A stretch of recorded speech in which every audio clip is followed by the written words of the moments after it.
ہم کریں گے ہر مظلوم کی حمایت۔ السلام علیکم، میں ہوں حرین فاطمہ اور آپ دیکھ رہے ہیں حمایتی نیوز HD چینل۔ نظر ڈالتے ہیں آج کی اہم خبروں پر۔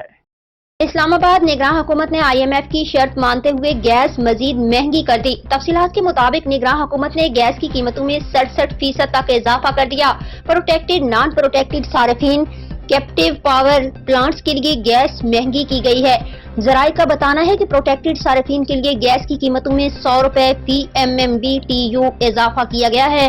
نان پروٹیکٹڈ صارفین کے لیے گیس قیمتوں میں 300 روپے فی MMBTU اضافہ کیا گیا ہے۔